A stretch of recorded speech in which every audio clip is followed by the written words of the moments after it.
Tim Tebow is arguably the greatest college football quarterback of all time. He's the first Heisman winner to win the trophy as a true sophomore, a two-time national champion. He broke 5 NCAA records and 14 Southeastern Conference records during his 4 years at Florida too. But did you know that Tebow on National Signing Day didn't even know where he was going to go? He tells a story where on the day he was going to announce where he was going to play college football at on national television, with only 30 minutes left until his announcement, he gave a call to Urban Myer, crying, telling him that he had made a decision. And right when he says, "Coach, I've decided to go to," the phone cuts out. So for the next 30 minutes, Urban waited until Tebow announced his commitment live on TV. But what if in that phone call was the decision to go to Alabama, a program that Tebow had very deep connections to? So this video is an experiment. What would have Tim Tebow's college career looked like if he would have played in Tuscaloosa? Would he have won more Heismans? Would he have less national championships? Would he have been set up better to play in the NFL? Come with me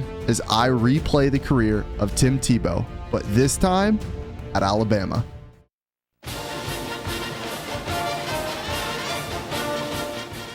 As a freshman, Tim Tebow comes in to be the backup quarterback to Jalen Milroe, a highly coveted quarterback out of Katy, Texas, who has been waiting behind Bryce Young since he arrived in Tuscaloosa. However, failing to make the playoffs in 2022, Nick Saban is feeling the pressure to bring Alabama back to its dominance in 2023. To open the season, the Crimson Tide welcome Middle Tennessee State to Bryant-Denny Stadium. The fans show up hoping for a dominant performance, and that's exactly what they got. With 2 minutes left in the second quarter, the Crimson Tide were able to score their third touchdown when Jason McClellan was able to punch it in for 6 from 5 yards out. But one of the loudest moments of the game came in the second half when the Alabama faithful were introduced to their Tim Tebow, who on 4th and 1 took the snap and did what everyone in the stadium expected him to do. Welcome to college football, Tim Tebow. Alabama would go on to win the game 35-14. But all anyone could talk about was the freshman who carried a Middle Tennessee player 5 yards on his first collegiate play from scrimmage. In week 2, Alabama had a top 10 matchup against Texas, and all week, Coach Nick Saban said this game will be a wonderful measuring stick of where the program is at. On the first drive of the game, the Crimson Tide were able to drive the ball all the way to the 1 yard line, where number 15's number was called to guarantee the touchdown. Texas was able to respond with the field goal, and after a Crimson Tide 3 and out, a touchdown to take the lead with 2 minutes left in the half. On the following possession, Jalen Milroe would just dump the ball off for a screen on 3rd down, and for the first time in 2 weeks, the Alabama offense seemed unable to move the ball. Through the remainder of the second quarter and into the third quarter, neither team could pull away, leaving the game tied 21-all going into the fourth. With 56 seconds left in the game, Nick Saban found himself in a position he was starting to think he liked being in: short yardage close to the end zone. After a few plays, Texas's hope were all but gone when on the last play of the game, Quinn Ewers found Xavier Worthy for a 78-yard touchdown, forcing overtime. On the first drive of overtime, Jalen Milroe was able to find Robinson on a 7-yard touchdown, putting all the pressure on Texas to respond, which of course they did because the Alabama defense is terrible. But to start the second overtime, Alabama got a big time sack, which after a screen pass on 2nd down looked like you could force Texas to kick a field goal as they were faced with a 3rd and 17. But somehow Quinn Ewers finds a nearly identical pass from the last play of the game to find the end zone. This Alabama defense is terrible. Luckily for the Crimson Tide, Jalen Milroe was able to run the ball in from 7 yards out. A 3rd down sack to start the third overtime would force Alabama to kick a field goal. And while most of us would think Texas would get the ball next, somehow the Tide were given another possession. I tried to let Bama run a play and the game just ended. So I guess Alabama wins 45-42 and bailed out by a glitch in the game because we all knew the defense wouldn't hold Quinn Ewers. Knowing that they shouldn't have escaped, fans going into week 3 were thinking 2 things: fire the defensive coordinator and give this Tebow kid the ball more, which in the first quarter when the Tide found themselves on the 3-yard line, the number 15 was called to put the first score of the game on the board. Texas A&M was able to respond with a field goal and after a fumble, drive the ball down the field to make it a 1-point game. This is the second week in a row that the Alabama offense has completely stalled in the second quarter, and if you know these fans or Nick Saban, mediocre offense isn't something accepted. A 53-yard field goal to start the second half for the Crimson Tide was immediately answered by the Aggies with a field goal of their own. Thinking they could run the same play Texas did the week before, Alabama's defense proved mature, learning from their mistakes, picking the ball off to seal their third win of the season. A win in the SEC is never easy to come by, and while the fans from Tuscaloosa knew that, 3 turnovers in a game is unacceptable from an offense that saw Bryce Young dominate only a year ago. Week 4 saw Arkansas State come to Bryant-Denny Stadium. While most would expect a blowout in a game like this, a drop pass to end the first half saw Alabama only up 14-7. A Tim Tebow touchdown early in the second half extended the lead to 21-7. But moments like this from Jalen Milroe in the end zone would frustrate Crimson Tide fans, knowing that a national championship is a long shot if this continues. The game ended in an ugly 34-17. After the game, Nick Saban said, "It wasn't good enough. We know that, but we have to move on and prepare for Ole Miss next week." Throughout the first half, Jalen Milroe was struggling, making poor decisions, and the fan base have had almost enough. The only thing that's keeping them from rioting is the once unreliable defense has held Lane Kiffin's high-powered offense to 0 points. Alabama found themselves inside the red zone when Jalen Milroe tried to use his legs to make a play on third down. Forced to kick a field goal, Alabama took a 6-point lead. Soon after, a Rebel touchdown left Nick Saban no choice. He walked over to his 6'3", 237-pound backup quarterback and said, "Put on your helmet, you're going in." To get the freshman comfortable, he was given 2 read option plays to end the third quarter, the second of which found a massive lane to pick up a 14-yard gain and a first down. To start the fourth quarter on a play action pass, Tebow didn't see anyone open, so he tucked the ball and ran for a massive gain, putting his team in plus territory. Unfortunately, the first pass of his college career was a pick. When Ole Miss were held to a 3-and-out, Nick Saban was forced to a decision: go back to his veteran quarterback or put the ball back into the hands of a freshman. On the ensuing possession, Tebow couldn't get the ball moving no matter how hard he tried, turning the ball over on downs. After a quick touchdown by Ole Miss, the Crimson Tide only had 30 seconds left on the clock. Tebow was still in the game and was able to find an 11-yard pass that stopped the clock. The very next play, he found Brooks again for a massive 29-yard gain. But with 23 seconds left on the clock, the freshman made a freshman mistake by trying to run the ball for a first down. Not making the yard gain, Tebow was left with time for only one more play that couldn't find the end zone. Final score, 14-6. Able to let the motion settle with the bye week, every college football fan in the nation had their eyes on Nick Saban. What would he do? Go back to Jalen Milroe or go with the freshman? Going into the Kentucky game, Saban gave no information on who would be playing. Not even the quarterbacks knew. On the first play on offense, it was the veteran Jalen Milroe who put his hands under center. For the next 2 quarters, Tebow wouldn't even see the field. But it seems as if the benching last week really rattled Jalen Milroe as the Crimson Tide put up a goose egg in the first half. At halftime, Saban walked right up to Milroe and said, "You have one drive to figure this out." And on third down, a throw short of the first down marker would see Tebow in the game to take control of the offense for the second week in a row. A second down screen pass to Williams would set up a first down after a big boy run that saw him run over a Kentucky linebacker. The freshman quarterback on an option keeper walked right into the end zone. A quick Kentucky 3-and-out gave Tebow the ball back close to midfield. The freshman quarterback went to work with a 15-yard pass to Burton and then a 26-yard pass that everyone thought was an interception but was able to thread the needle. Tebow then kept an option to run the ball 13 yards into the end zone, extending the Crimson Tide lead. Kentucky tried to tie the game up, heaving the ball into the end zone, but the incompletion gave the ball back to Alabama. All Tebow needs to do now is get a first down and the game is over, which he does. Alabama wins 14-6, but more importantly, it seems like they found the quarterback of the future, Tim Tebow. Tebow took control and led his team to a 24-7 victory over a 6-1 Arkansas program. The following week was even more dominant as Tebow threw for over 400 yards in a 42-7 rout over Tennessee. This was all in preparation when in week 11, the Crimson Tide of Alabama would welcome the Tigers of LSU into Bryant-Denny Stadium. This game doesn't just have SEC championship game implications, but college football playoff implications as well. For his first throw of the game, Tebow would find Ja'Cory Brooks for a 19-yard completion outside the numbers. A few plays later on third down, the quarterback would throw a dart to Malik Benson for a 24-yard completion. After a 13-yard throw on a play action, Alabama would find themselves in the red zone. On the ensuing third down, Kendrick Law would be found on a slant for the touchdown. The Tigers would respond with a field goal, and on the ensuing drive, head coach Nick Saban would make the decision to go for it on 4th and 3 close to midfield. Tebow would find Malik Benson on an out route to convert the first down. The guts by the coach would be worth it as a few plays later, Tebow would find Kendrick Law again wide open in the middle of the field for a touchdown. Going into the half, the Crimson Tide would be leading the Tigers 14-3. While driving on their first possession of the third quarter, Tebow would take a shot down the field that would be intercepted by Denver Harris. Jaden Daniels used this opportunity to take his team 85 yards down the field and walk the ball into the end zone on a scramble right at the end of the third quarter. How would the freshman respond to his first big SEC game as a starter at Alabama? After a 17-yard quarterback keeper on an option read, Tebow would be hit while throwing the ball, which landed in the hands of Mason Smith. LSU would be forced to only a field goal though. With 2 minutes left in the game, Tebow had to put aside his mistakes and try to lead his team to victory. After getting deep into Tiger territory on an option read, Tebow would roll out on a play action pass for a 20-yard gain. Calling his own number again, Alabama's victory over LSU would be sealed by a 14-yard touchdown run. This result puts Alabama first place in the SEC West and a real shot at the national championship. The following week, Tim Tebow would travel with his team to Starkville to take on a 3-6 Mississippi State in what many would call a trap game. However, after the first drive, nobody would think that this game would end up close when 15 found 3 late on a slant,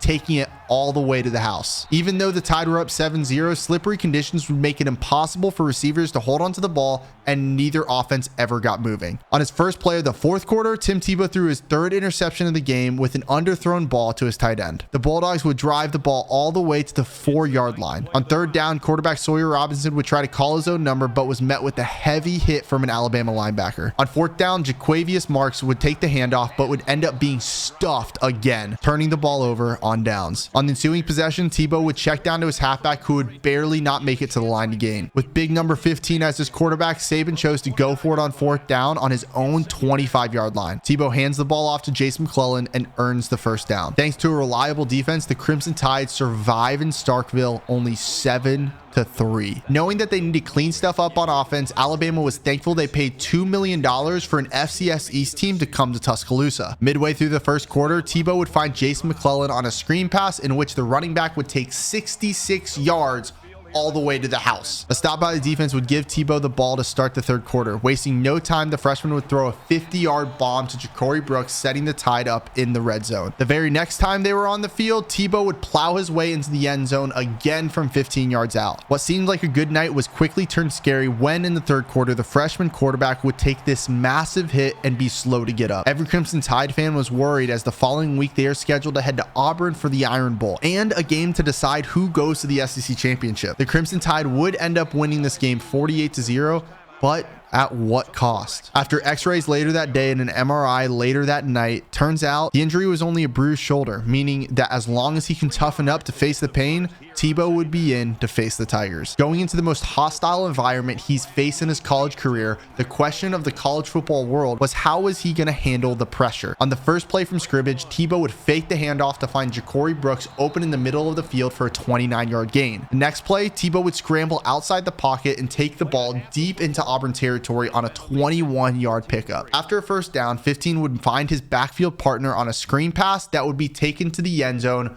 for 6. A forced punt by the defense would give the Crimson Tide the ball back, and on third down, Tebow would find his tight end CJ Dippre for a 9-yard gain, 1 yard short of the first down. But on fourth down, Nick Saban would go for it again, letting Tebow call his own number. Unfortunately, Alabama would be forced to punt after taking a couple of sacks. The Tigers would take the ball down the field and kick a field goal to make the game 7-3. With 52 seconds left in the half, Tebow knew he had a long way to go to put points on the board. Patience would find him a 9-yard reception to Malik Benson, and after a hurry up, a 3-yard pass to his tight end to set up the first down. A pass to midfield to his tight end would stop the clock again because it's first down. Malik Benson would then be found on a 3-yard out, but expecting a blitz, Tebow gunned the ball deep down the middle of the field to find Kendrick Law, who would win the race to the end zone. The Crimson Tide are up 14-3 going into halftime. Getting the ball at the start of the second half, Tebow would find CJ Dippre wide open on the right side of the field, but who knew the guy had moves like this, making 2 Auburn players miss and winning the race to the end zone. The victory was sealed in the beginning of the fourth quarter when Tebow called his own number for a 7-yard touchdown. Even though he had 5 touchdowns today, Tebow was vocal in his press conference after the game about how easy it is to to play for a team when the defense is forcing 3 and outs almost every drive. Alabama would take home a 35-10 victory and a spot in the SEC championship game. Who would have thought a freshman quarterback doing something the great Bryce Young failed to do a season before, lead his team to face off the Georgia Bulldogs in Atlanta. A quiet first quarter would be capped off by a screen pass to running back Jace McClellan, who would make a man miss and put the Crimson Tide into the red zone. Tebow would find Malik Benson on the next play on the other side of the field for a 19-yard pickup, putting them on the 1-yard line. On second down, Tebow took the ball to the right side of his offensive line for the first touchdown of the 2023 SEC championship game. Another stop by the Crimson Tide defense would give Tebow the chance to drive the ball down the field and into the red zone again. However, unable to find the first down, Alabama was forced to kick a field goal, making it a 2-score game. Carson Beck still couldn't get anything going on offense. With under a minute left to play in the first half, Georgia were forced to punt the ball away again. Tim Tebow starts on his own 12-yard line, hoping to put together another legendary 2-minute drill before the closing of the half. On first down, every receiver was covered, so he decided to tuck the ball and run for a solid 14-yard gain, making it out of bounds. The most impressive throw he made all day came when he rolled out of the pocket to the right and was planning on running the ball again because nobody was open, but the last second saw Jermaine Burton wide open for the first down. After another short pass again to Burton, Tebow was able to find Dupree wide open down the middle of the field for a first down. On the next play, the 237-pound quarterback would scramble outside the pocket and run the ball to the 4-yard line. The drive would end up stalling, and Saban would elect to kick a field goal to make the game 13-0 going into the half. To start the third quarter, Alabama would be forced to punt when Tebow missed a wide open Jermaine Burton down the right side of the field. Alabama would then block a Georgia punt to set themselves up right outside the red zone. It'd only take one play for Tebow to find Burton in the end zone to extend the Tide's lead. Georgia's offense and Carson Beck finally showed up in the fourth quarter when on fourth down at the 2-yard line,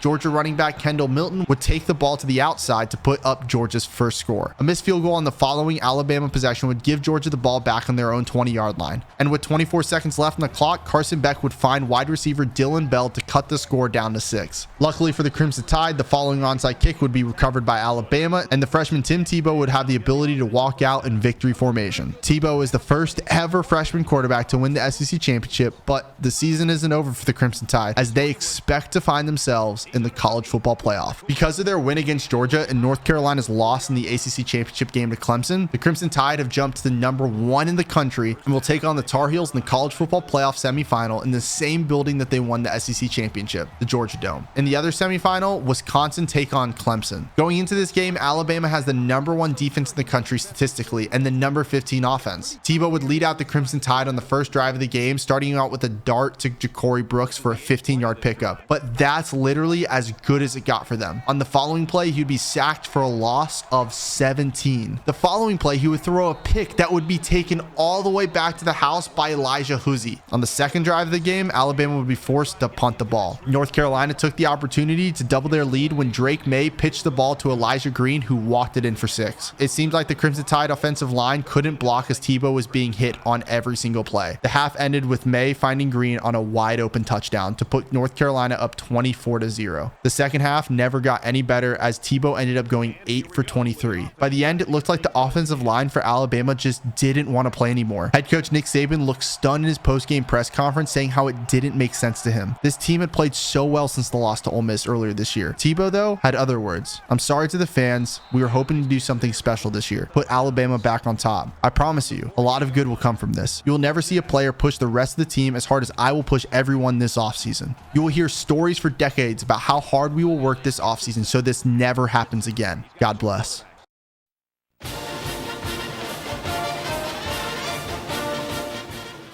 After a season that saw Tim Tebow take the starting job, Jalen Milroe ended up transferring out during the offseason. This meant that Tebow's sophomore season would become one he could prepare for as the starting quarterback, already adjusted to the speed of the college game. Even though the schedule looked different, Tebow was looking to take Alabama back to glory, back to being national champions. One thing that would be different for the Crimson Tide this year would be the side of the SEC that they're playing in. See, with the new additions of Oklahoma and Texas, Alabama was forced into the Eastern Division of the conference. Right away, they were set to play a divisional opponent, with Missouri being the first test to the season at Bryant-Denny Stadium. It wouldn't take Tebow long to get going, as on the second drive of the game, he'd split Missouri's defense like Moses split the sea and take the ball 69 yards all the way to the end zone. And with a couple intelligent passes and playmaking in the second quarter, Alabama would be set up at the 1 yard line where unsurprisingly, Tebow would walk it in for his second rushing touchdown of the game. Missouri would answer right before the half with a field goal of their own and a second in the third quarter as well. Unfortunately, Tebow and the Tide couldn't finish off the game because of a stalled drive in the red zone that forced them to kick a field goal. However, any hope that the Tigers had for a comeback was squished when on 3rd and 28, Tebow dropped back and found Malik Benson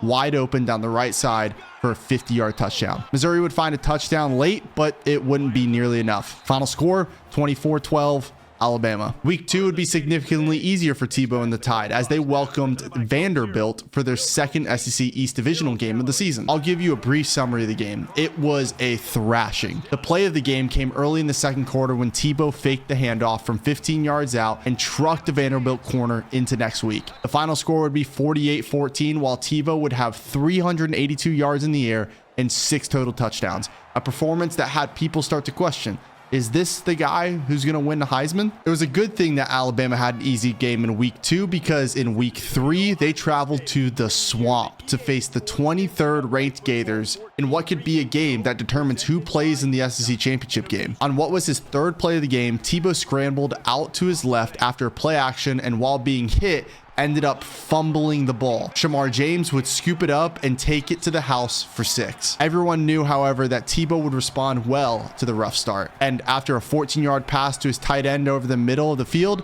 Tebow on 3rd down would find Ja'Cory Brooks on a slant route to tie up the ball game. Florida and Graham Mertz would drive the ball all the way down the field and kick a field goal, reclaiming their lead on their first possession of their game. When Tebow got the ball back though, he floated the ball on a slant to Kobe Prentice for a 26-yard gain. But what happened next silenced the Swamp. After a faked handoff, the Alabama quarterback would heave the ball over the Florida secondary and find his favorite wide receiver, Ja'Cory Brooks, on a 50-yard touchdown pass. Florida on the next drive was forced to punt, which gave the Crimson Tide another opportunity to drive the ball down the field, hoping to take the Swamp's loud environment completely out of the game. But on 1st down in the red zone, Tebow would try to squeeze a ball into a window that was closed by the Florida safety. Tebow had now turned the ball over twice in the first half. This mistake would end up being a massive swing in the game as the Gators took this opportunity to retake the lead on a Graham Mertz 1-yard rushing touchdown. With less than a minute on the clock, Tebow had the desire to drive the ball down the field, making up for one of his other mistakes and score a touchdown. On the Florida 9-yard line, Tebow would take the snap and sling the ball to Malik Benson in the end zone, once again responding to the costly mistakes he made only a few minutes ago. Mertz and the Gators would be forced to punt on their first drive of the second half, giving Alabama the chance to take a 2-score lead. And after this 49-yard gain that saw Tebow find Brooks on a bounced route, everyone in the Swamp would have put money on the Tide scoring. However, a 3rd down stuff of the sophomore quarterback would see the Gators only concede a field goal, keeping it a 1-score game. The Crimson Tide defense would hold their opposition to only a field goal when on a 3rd and goal, Keon Zipperer would be brought down for a negative gain. If there was to be a moment that closed the game off, it would be this drive where Tebow could make it a 2-score game for his team. However, on a 2nd down play around midfield, he would underthrow a ball to Ja'Cory Brooks and it would be intercepted by Jalen Marshall. At this moment, Alabama had 3 turnovers, while the Gators only had 1. And as most people know, you aren't going to win many football games if you can't win the turnover battle. Graham Mertz would take this as an opportunity to lead his team down the field on a 3rd and 10 and find Caleb Douglas wide open in the end zone to take the lead. Tebow knew that if he couldn't take his team down the field and retake the lead, many would blame this loss on him, a game that is so personal to him as he almost went to play at Florida. With a minute 30 left in the game, Tebow dropped back and found a wide open Ja'Cory Brooks down the right side of the field to take a lead, 31-27. Some Crimson Tide fans and even Nick Saban at this point were questioning if they had scored too fast. Even though Florida had to drive the ball all the way down the field, did they leave too much time on the clock? A 3rd and goal pass was forced to be thrown out of the end zone with 40 seconds left, meaning the entire ball game came down to one final play. Mertz took the snap in the shotgun and found an open receiver, but it was short of the end zone, leaving the only thing Alabama had to do was take a knee to win in the Swamp. Despite some bad moments by Tebow, very few remembered them as they won on the road in the Swamp, something that is never easy to do in front of 90,000. The following week, unfortunately, wasn't expecting to be any easier as Tebow and Saban welcomed Carson Beck and Kirby Smart to Bryant Denny in a top 20 matchup and a rematch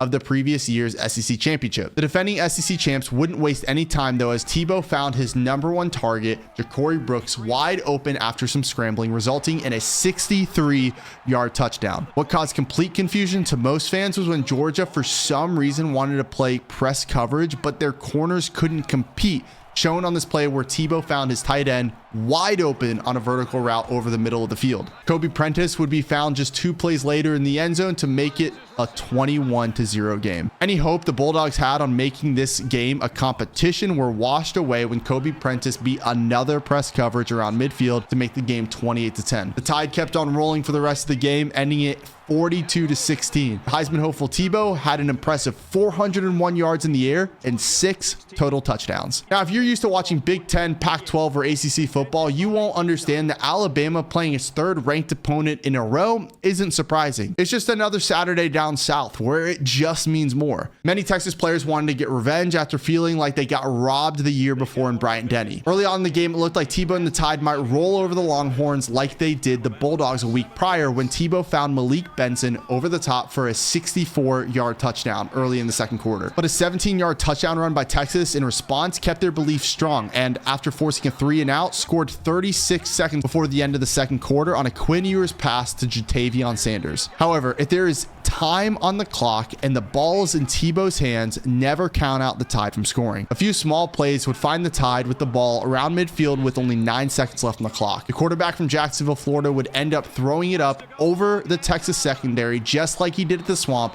and find Malik Benson, who would make the grab, taking it all the way to the end zone. The Longhorns were determined to keep it close coming out of halftime with a field goal to make it only a 3-point game. And after a drive that saw the Crimson Tide forced a punt, Quinn Ewers would lead his team down the field enough to kick a field goal and tie it all up at 27. Over the last few weeks, Tebow and his receivers had been specifically finding a lot of success on the deep ball. So nobody in the stadium was surprised when Ja'Cory Brooks was found over the top at the end of the third quarter for a 55-yard touchdown pass. This was Tebow's 4th of the game. If we know anything about Texas and Alabama games, is they are never over until the fat lady sings, and Ewers had the chance to take the lead when he found himself in the red zone early on in the fourth quarter. On first down, CJ Baxter went virtually nowhere. On third down, Quinn Ewers was leveled by an Alabama linebacker, leaving him on an all-important 4th and 6, where he and the Longhorns came up short on a pass play, turning the ball over on downs. A conservative Alabama offense would end up running down the remaining of the clock, and with 30 seconds left, Tebow would take a knee, signifying a victory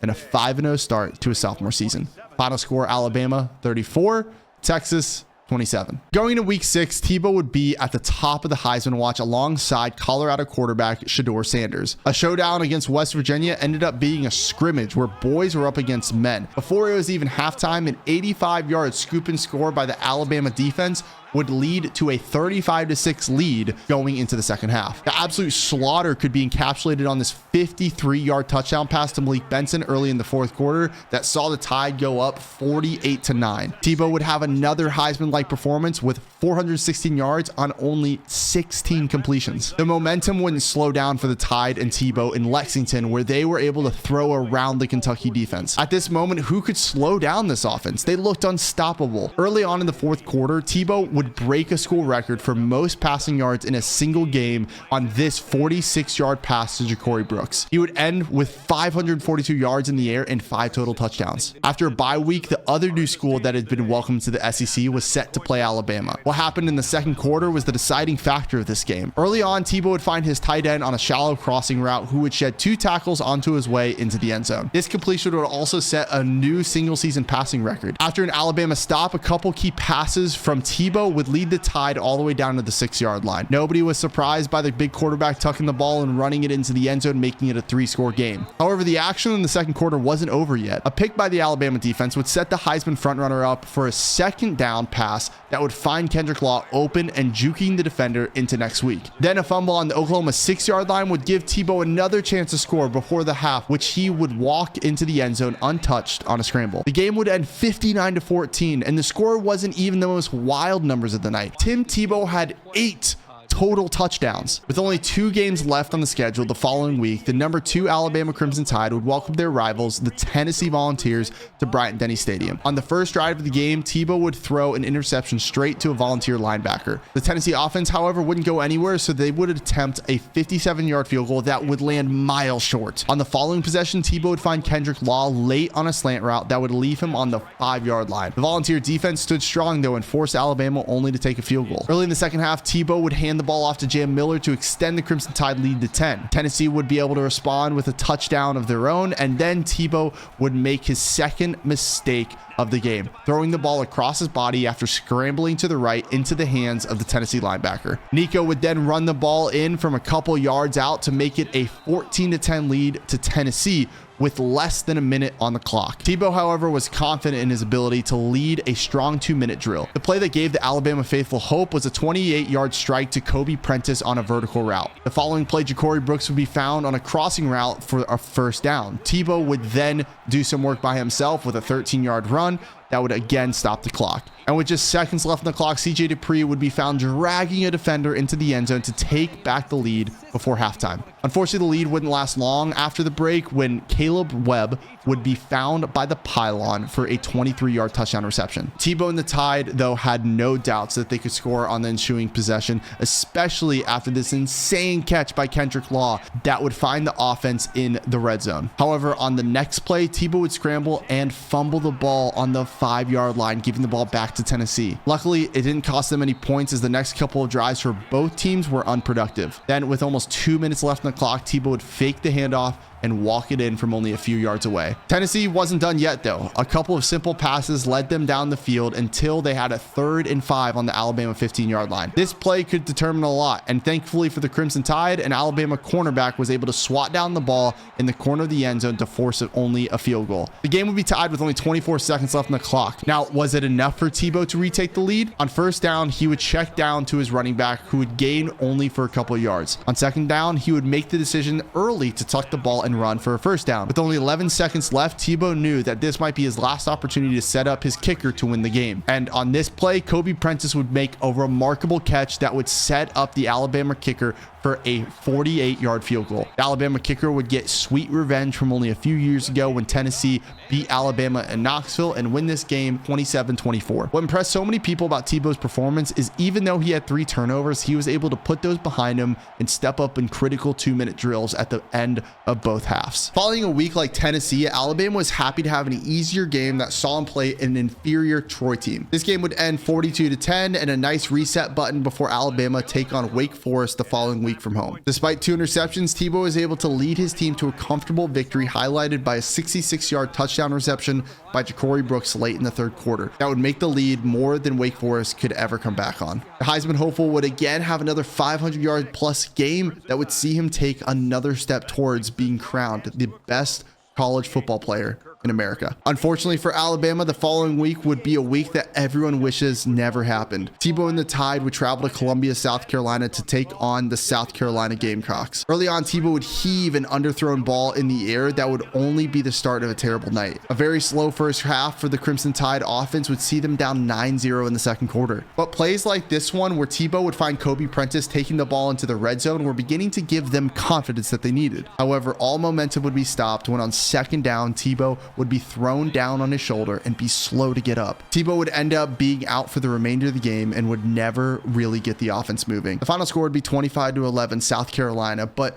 what was on the mind of every Alabama fan, player, and coach was, would they have their star sophomore quarterback for the SEC championship game or even the remainder of the season? After a week of worry and no word out of the Alabama organization, nobody had a clue whether Tebow was going to play against Texas in the Georgia Dome. Luckily, on the first play of the game, Tebow would be the one to hand the ball off to Jam Miller in a game that won't just determine the SEC champion, but a guaranteed place in the college football playoff. Any questions of whether Tebow would be a shell of himself were answered at the 1-yard line when he would keep the ball and run the ball into the end zone, shedding off a Texas defender in the process. Texas in response would drive the ball down the field, but a 3rd down goal line stand would halt the Texas drive and force them to only take 3. In the 2nd quarter, big time throws like this one to CJ Dupree over the middle of the field would get the entire stadium off its feet, knowing any play with the ball in Tebow's hands could be a touchdown. When on the 1 yard line, Alabama would extend its lead when Ja'Cory Brooks would be found in the end zone despite there being 3 Texas defenders surrounding him. Texas weren't ready to give up quite yet though when Xavier Worthy would score on an 8-yard touchdown reception. The first half would end with a Tebow interception in the end zone that would leave the game 14-10 going into the break. Early in the third quarter, Tebow and the Tide offense would find themselves in a 3rd and 31 situation on their own 4-yard line. Tebow, however, would find Kendrick Law past the first down marker and able to move the chains despite all odds. Unfortunately, Tebow would throw his 3rd interception of the game on 4th down when Alabama found themselves too close to punt and too far to kick a field goal. The Alabama defense continued to show its strength and put the ball back into Tebow's hands. On the final play of the third quarter, Tebow would take the snap from the 1 yard line, fake the handoff, and make it into the end zone, making the game an 11-point difference. Texas couldn't find a response, and the dagger was made on a 4th and inches from the 1 yard line where Tebow would again keep the ball and plow his way into the end zone. Final score, Alabama 35, Texas 10. Now to find out if Tebow had won the Heisman. What? This is highway robbery. We lost to Donovan Edwards. Sure, the guy had 1,600 yards and 25 touchdowns, but Tebow had like 5,000 yards in the air. He had more yards than Joe Burrow did in his Heisman season. These stats don't even include the countless rushing touchdowns. Whatever, man. Back to the games. Alabama would host Georgia in the first round of the college football playoff. Tebow and the Tide would strike first on a 14-yard touchdown pass to Kobe Prentice.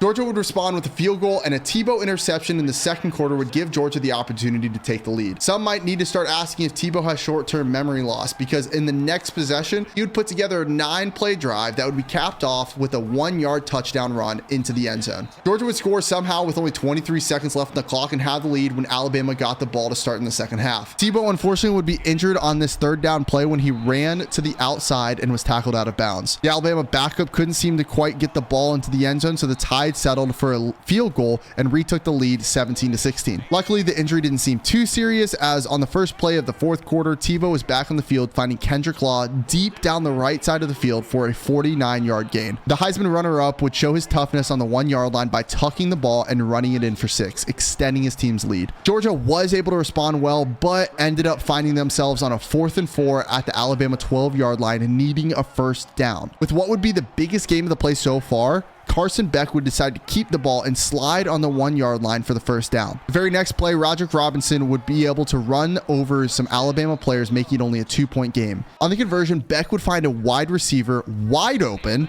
to tie the ball game. Nobody in Bryant-Denny was even sweating though, because they had seen Tebow execute 2-minute drills better than anyone in the country throughout this season. And on second down at the Georgia 45, Tebow was able to find Kobe Prentice wide open in the middle of the end zone to take the lead. Now, with the ball in a hot Carson Beck hands, Georgia quickly scored to tie up the ball game with 23 seconds left on the clock. What a game we were having here in Tuscaloosa. But if there was anyone to lead his team in such a way to get the field goal, it would be Tim Tebow. He'd end up taking the advantage of the fact that on first downs, the clock stops to reset the chains and scrambled for a 25-yard gain to put his team with the much better position to kick a field goal. With 9 seconds left, he would find Kobe Prentice over the middle of the field, setting up his kicker for a 44-yard field goal. Somehow, there was no ice in his veins and pushed the kick right and forcing the game into overtime. Georgia would get the ball first to start the overtime, and on third down, Beck would find Dominic Lovett in the back of the end zone for the touchdown. From 2 yards out, the Tide would tie the game up with a handoff to the running back who would punch it in. Both teams would again score in the second overtime, and in the third,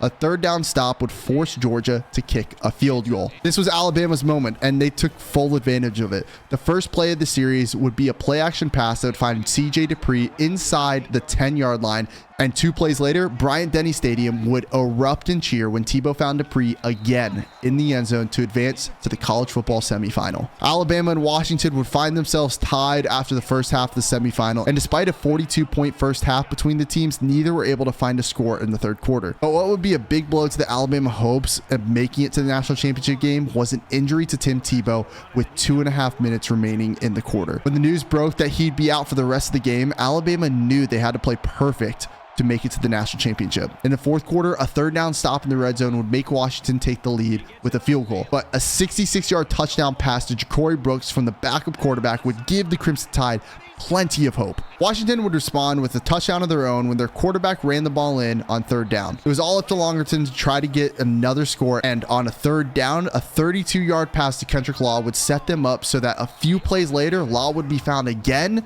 to take the Crimson Tide lead. With only 14 seconds remaining, Alabama fans were already booking their tickets to the national championship, but a 44-yard gain would leave everyone holding their breath with only 5 seconds left. And somehow, Rome Odunze was able to come up with this jump ball, shake off a defender, and walk it into the end zone. Final score, Washington 38, Alabama 35. Tebow would finish the season with 5,379 yards passing, 47 touchdown passes, and 21 rushing touchdowns. 22 interceptions and injuries is what cost Tebow the Heisman and a national championship in his sophomore year.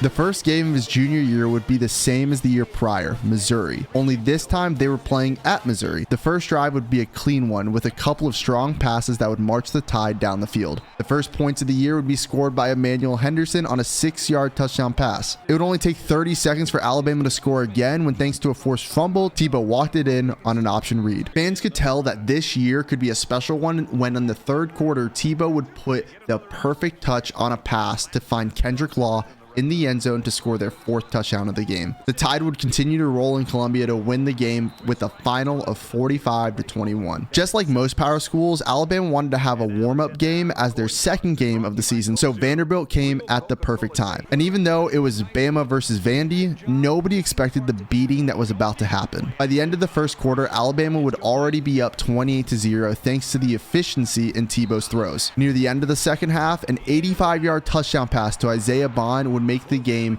42-14. For whatever reason, Nick Saban wanted to show the Commodores no mercy and ended up putting 73 up to start the season 2-0. Now, why Alabama wanted a cupcake in week 2 is because they welcomed the 7th-ranked Gators to the Swamp in week 3. Tebow would put the first points on the board midway through the first quarter when he kept an option read play, ran to the right side of the field, made a spin move, and in between two Gators, making his way to the end zone untouched. Florida responded with a field goal, and despite this 50-yard reception by Kendrick Law, the Crimson Tide drive stalled and took a field goal to increase their lead back to 7. The Gators would again kick a field goal right with 43 seconds left in the half, but they made a grave mistake of leaving too much time on the clock for Tebow and the Tide. The Heisman hopeful would find Kendrick Law deep down the left side of the field, juking out a defender and scoring a touchdown that would increase their lead to 11 at the half. After the break, Tebow looked like he would be bound to drive his team down the field again, but on a first down play around midfield, a poor decision would lead to an interception. Luckily for him, his defense got a 3-and-out,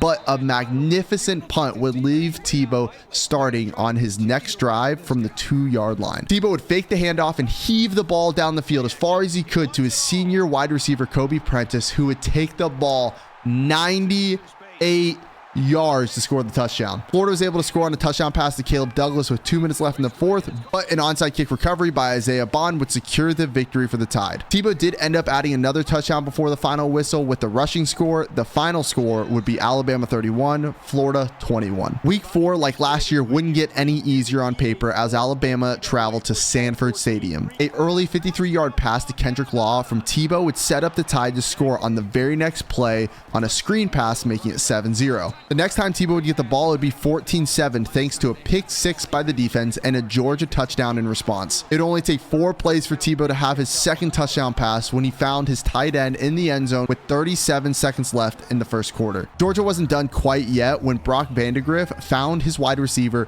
to again make it just a 1-score game. A play-action pass bomb over top the safety by Tebow would set up Bama again in the red zone, and the very next play, Tebow would again score to extend the Tide lead, which wouldn't change before the end of the first half. Tebow put this game out of reach when he found Isaiah Bond for a 41-yard touchdown late in the third, and the Heisman hopeful would pad his stats with a rushing touchdown late in the fourth quarter as a bonus. Whenever you have a quarterback with 6 touchdowns, you rarely lose games. Final score 42-28. Bama. The hot start that Tebow and the Tide had to start the season was put to a quick stop when Texas came to town. In the first quarter, Texas would start the game going up 6-0, and in the second, right when Tebow was picking up his stride, he'd throw a horrible interception for a ball intended to his running back. Malik Murphy would extend the Texas lead on the ensuing possession on a 2-yard touchdown run. Texas would quickly stop Bama again and kick a field goal to make it 15-0. A 31-yard pass to Isaiah Bond gave some Crimson Tide fans hope of not going into the halftime scoreless, but Tebow would throw another interception. Nobody was happy with or expecting this type of game. After the break, Tebow and the Tide would put together a nice drive to no longer have a goose egg on the score, but it was only a field goal, leaving a lot of work still left to be done. Malik Murphy then took up much of the fourth quarter to drive the ball down the field, eventually reaching the 7-yard line and pitching the ball to his running back to make the deficit way too out of reach for any type of Alabama comeback. Texas would upset Alabama from home 22-3. A trip to California for week 7 was just a weird decision by the Bama athletic department. Tebow would open the scoring on a 4th down play to start the second quarter untouched. A 43-yard pass from Tebow to his tight end, who would shake off a defender, would bring the momentum needed to extend the lead to 2 touchdowns a few plays later when the Heisman hopeful would rush into the end zone. But for the remainder of the game, the Alabama offense couldn't put any points on the board. Luckily for them, their defense only gave up 1 score, and by keeping California in the single digits, were able to carry them back home 5-1 on the season. People in Tuscaloosa were starting to get a little worried, but when Kentucky came to town for week 6, most everyone expected them to turn it around quickly and get back on track. But that is not what happened. Kentucky would score first, and when Tebow had the ball in his hands on his first drive, he'd throw an interception, which the Wildcats would use to score from 6 yards out, making it 14-0. It wouldn't be until 3 minutes and 24 seconds were left in the second quarter that Alabama would score their first touchdown in 3 quarters on an 8-yard rushing touchdown by Tebow. The Tide defense would get a stop. People were starting to think their quarterback had gotten his mojo back when he found Isaiah Bond in the end zone to tie up the ball game. Thanks to Kentucky trying to regain the lead, a 3-and-out gave the ball back to Tebow with less than 30 seconds left on the clock. Kendrick Law would be found for a 17-yard gain, running the ball out of bounds so that the kicking team could trot out into the field and take the lead. After halftime, Tebow was back to his Heisman ways when he threw a dart to Isaiah Bond for a 19-yard reception after extending the play with his legs. The next play, he'd find Isaiah Bond again wide open to score, making it a 10-point ball game. A massive 3rd down stop from the Bama defense would force Kentucky just to a field goal from in the red zone. The close game wouldn't last long though, as Tebow would float a ball to a wide open Kobe Prentice down the right side. A very similar play the next time the ball was in the junior quarterback's hands, Kendrick Law would be found down the left side to put the game completely out of reach with a little less than 3:30 left in the 4th. Bama finally looks like Bama again with a final score of 45-24. The biggest non-conference test of the year would come in week 8 as Penn State would come to Bryant-Denny. A red zone stand in the first quarter would hold the Nittany Lions to only being able to kick a field goal on their opening drive. On the home team's first possession, they would stall just on the plus side of midfield because of a 4th down drop from Kendrick Law. The Bama defense would continue to carry as they have done for the middle part of this season, when on 3rd down, they would stop the Lions and force a missed field goal, keeping the score just 3-0. A 51-yard Tebow completion to Kobe Prentice would set them up so that a few plays later, Prentice would be found in the end zone, making the score 7-3 at halftime. Tebow would have the ball in his hands to start the second quarter with the plan to make it a 2-score game, but after a great run that would pick up a 1st down, throw an interception. Penn State took advantage of the turnover and took the lead for a second time on a Drew Aller touchdown run. The Heisman hopeful quarterback would show his resilience by gunning the ball over the middle of the field to Isaiah Bond, retaking the lead. Drew Aller wasn't giving up though. He scored again on a run, making the score like ping pong, going back and forth. Tebow knew that he had to score on the next drive and that he couldn't leave enough time on the clock for Penn State either. So for the next 2.5 minutes, he would slowly, methodically lead his team down the field to where with 1 minute left, he had a 1st and goal opportunity. On 1st down, he would gain a yard, which he was okay with. Didn't want to score yet. Justice Haynes would run the ball to the 4-yard line, leaving Alabama with 15 seconds to tie or win the game. On 3rd down, a pass to Kobe Prentice would stop Bama on the 2-yard line. 4th down, 2 seconds left, Saban decided to go for the win. Tebow would take the snap, wait a second, and sling a pass to Kendrick Law in the end zone to win the game. Final score, Alabama win 21-17 over Penn State. While many Bama fans were happy to be back to winning ways, many were worried by the decrease in efficiency and increase in turnovers that they were seeing from Tebow. The following week in Baton Rouge wasn't any easier for the offense either. The game came down to almost a last-second play in the 4th quarter where Tebow had to hand the ball off to his running back to win the game. Now, of course, any win versus LSU is a good one, but this was a 2-6 LSU team that had been struggling. A couple losses propelled the Tide into number 3 in the nation, going into a game versus South Carolina that could easily turn out like it did last year. South Carolina also had just beaten the 4th-ranked Gators the week before, so this wasn't going to be any easy test. Throughout this season, Saban had coached an offense that was fast-paced, but recognizing the struggles his quarterback was having in the second half of the year, he decided to slow down the tempo so much that the Tide would chew up the majority of the clock in the first half on their way to score. Tebow found Law on a touchdown pass to get on the board. This tempo not only seemed to help the offense, but the defense as well, as a quick 3-and-out would give Tebow the ball back at the beginning of the second quarter. With the minute 47 left in the half, he'd go behind his center to score, making it 14-0. South Carolina would score before the half, but so would Bama because Tebow was forced to let it loose. Isaiah Bond would be found wide open on his way to the end zone with 20 seconds remaining. Ball game 21-7 at half. When the Heisman hopeful got the ball in the second half, he knew he was going to end the game here. A 12-yard pass to Cole Adams would set him up to sneak the ball in for a second time from the 1-yard line this game. The Gamecocks needed to make quick stops to show them vulnerable, and Bama would roll their way in the second half to win 42-14. Tebow and the Tide had a lot on the line when they squared off against Texas A&M in the Georgia Dome. An SEC championship, a guaranteed college football playoff spot, a first-round bye, and a hopeful Tebow needing a great game to stay in the contention for the Heisman. A&M would get on the board first with a 2-yard touchdown run from their running back, but Tebow would take the rest of the first quarter to safely bring the ball down the field, and on the first play of the second quarter, Justice Hayes would be found on a screen pass, juking past one defender, bouncing off another, and going all the way to the end zone. The Aggies would find themselves in the red zone again, but a sack would put them at 4th down and 17. Instead of kicking a field goal, they'd elect to try to score, and an incomplete pass would turn the ball over on downs. The Tide would take the next 2 minutes to again move the ball down the field precisely. A beautiful first down throw from the lefty would set up Alabama at the 4-yard line. On the next play, Tebow finds Lewis to take the lead in the SEC championship at half. In the third quarter, Texas A&M would again elect to go for it on 4th down, scoring on a risky pass to the back of the end zone. The slow-moving Alabama offense would chew up the remainder of the third quarter on what was only their 3rd drive of the game, where Tebow would take the lead on a keeper. The Aggies would be unsuccessful on another 4th down conversion with 2 minutes and 50 seconds left. Tebow on the next drive had what many could look back on as his Heisman moment. He'd keep a read option, run over a defender, and continue on for a 38-yard gain. 2 plays later, he doubled his team's lead and solidified the win. Final score in the SEC championship, Alabama 28, Texas A&M 14. Now, despite a season not as good as the previous one, Tebow had won the Heisman Trophy. Pretty comfortably, I might add. A bye in the college football playoff would have Alabama face off against North Carolina in the quarterfinals, the same team that thrashed Tebow his freshman year in the playoff. This time around, though, Tebow looked composed and confident. He's almost played perfect football for 3 weeks straight, and this game made it 4. The score that solidified Bama's place in the semifinal was a 3-yard handoff to the running back, making the score 28-10.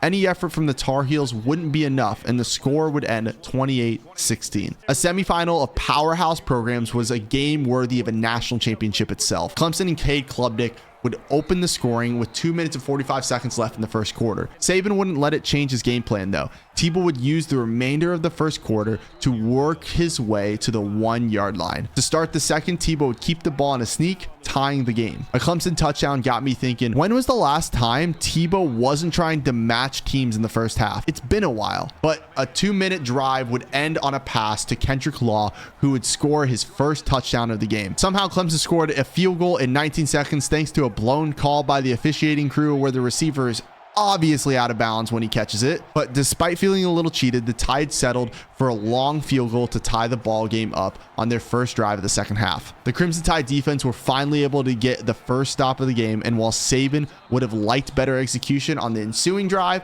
a beautiful pass to Kobe Prentice would set them up well enough to kick another field goal and take the lead for the first time in the college football playoff semifinal. Clemson would start clicking on offense again and eventually score on a 1-yard line touchdown run. Now, many would think to go with the same game plan that Saban had all postseason of taking the ball down the field slowly. early. But on second down from his own 29-yard line, Tim Tebow would chuck the ball over top the Tiger secondary, finding Kendrick Law, who would shake off his defender and win the race to the house to take the lead. And with only a minute and 15 seconds left on the clock, Klubnik threw a game-ending interception to the Alabama defense. Tebow had now advanced to just his first national championship of his college career. Final score, Bama 27, Clemson 24. The national championship game would be 1 versus 2, Ohio State versus Alabama. By Tebow's first touch, he would already be down 7-0. Unintimidated by the stage, he would lead his team down the field and eventually dump the ball off to his running back on a screen, plowing his way into the end zone. A missed extra point would mean when Ohio State made this field goal, they'd be up by 6 points. For the first time in 2 weeks, Tebow would make a grave mistake on 2nd and 14 when he fumbled this football. Luckily, his mistakes wouldn't cost him much this time around, but on the very next play of his, he would throw an interception that would be returned to inside the 10-yard line. Ohio State would now have an 11-point lead by the time he got the ball back towards the end of the first half. Knowing a touchdown was needed, a long pass to Isaiah Bond would set them up beautifully. With a minute left on the clock, Tebow would find his running back again on a screen. He would lower his shoulder to hopefully light a fire in his teammates too before a perfectly executed 2-point conversion. The break would come when the score is 14-17. On the first play of the second half, Tebow would fumble the ball for the second time of the game, but you know what they'd say? Defense wins championships, and a stop by the Alabama defense holding the Buckeyes to only a field goal gave them belief that if Tebow could just clean it up, they could still win this game. Despite many not loving this game management, Tebow would find Law down the left side for a massive gain with less than 2 minutes in the third quarter. The Tide would take the lead on a 12-yard touchdown run from Justice Hayes. Early in the fourth quarter, though, Ohio State would score to retake the lead 26-21. On their ensuing possession, nothing was working for Tebow, and after an unsuccessful third down play, had to make the tough decision to punt the ball, putting their hopes in staying in this game in their defense. And on a massive 3rd and 5, Alabama would stuff the Buckeye running back, putting the ball back into Tebow's hands with just over 2 minutes remaining. Between run plays and passes, Alabama would slowly move the ball down the field, trying to give Ohio State no chance of winning if they were to score. With 23 seconds left in the game, a QB sneak on 3rd and 1 would reset the change on the 1-yard line. With 9 seconds left, Tebow was stuffed on a quarterback keeper to the 2-yard line. On second down, Tebow was stuffed again on a QB sneak. So with only 3 seconds remaining, Alabama had one more play, and unsurprisingly, Tebow kept the read option to score the touchdown and win the national championship. Heisman runner-up his sophomore season. Heisman winner and national champion his junior season. Many were wondering what was Tebow going to do. He decided that he was done with college and ready to pursue his dreams, the National Football League, foregoing his senior season and looking to chase the most coveted Lombardi trophy. Something Tim Tebow did in college that garnered a ton of attention was the eye black that he would wear with Bible verses on them. Normally, he would write those verses as a reminder for himself and so that those watching could read those verses that are so dear to him. So walking in that, I would like to share with you guys a verse that's one I've continuously gone back to when I struggle. Now, I'd like to make it clear that if you don't want to listen or you don't want to hear about Jesus or God and stuff like that, I hope you've enjoyed the college football content, and I can't wait for what we've got in store for you in the next video. But for those sticking around, this is the verse. Starting in Luke chapter 12, verse 22. And he, Jesus, said to his disciples, "For this reason I say to you, do not worry about your life as to what you will eat, nor for your body as to what you will put on. For life is more than food, and the body more than clothing. Consider the ravens, for they neither sow nor reap. They have no storeroom nor barn, and yet God feeds them. How much more valuable are you than the birds? And which of you by worrying can add a single hour to his lifespan? If then you cannot do even a very little thing, why do you worry about other matters? Consider the lilies, how they grow. They neither toil nor spin.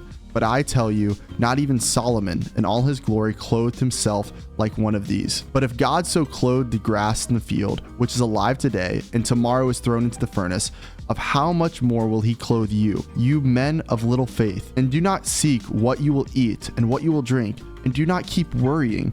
For all these things the nations of the world eagerly seek. But your Father knows that you need these things. But seek his kingdom, and these things will be added to you. Do not be afraid, little flock, for your Father has chosen gladly to give you the kingdom. Sell your possessions and give to charity. Make yourselves money belts which do not wear out, an unfailing treasure in heaven, where no thief comes nor moth destroys. For where your treasure is, there your heart will be also. Something I've struggled with my entire adult life is not knowing the future and struggling with anxiousness of what's to come, will I be taken care of? But this verse talks about if God clothes the grass, of how much more important are you to him than the grass. If the birds of the air don't plant or harvest, yet God feeds them, of how much more valuable are you to him than the birds? It can be hard for us to hear those words sometimes, because even if God cares for you, it doesn't practically always make the times easier or make it feel easier. But one truth believers need to hear is God never promises happiness. Jesus never promises an easy life, but he says that he has treasures for you in heaven. Those treasures are more valuable than anything this world has to offer us. Those treasures will provide us more joy than a temporary situation on earth can bring. Whenever I ask myself, am I looking forward to the hope God has for me in the next life while also struggling with anxiety? The answer is almost always no, because I'm putting way too much value and hope in the things that will one day pass away, whether it's in this life or when I go on to the next. So don't be afraid, little flock. For your Father has chosen gladly to give you the kingdom. For where your treasure is, there your heart will be also. If you made it this far, if you have any faith questions about the Bible or God, just really any faith question, drop them down in the comments, and I'm going to choose one of them to use in the next video in this little segment at the end and just answer your guys' question rather than coming up with something in my own brain. Make sure you sub to the channel. Thanks for watching, and I'll see you guys in the next one.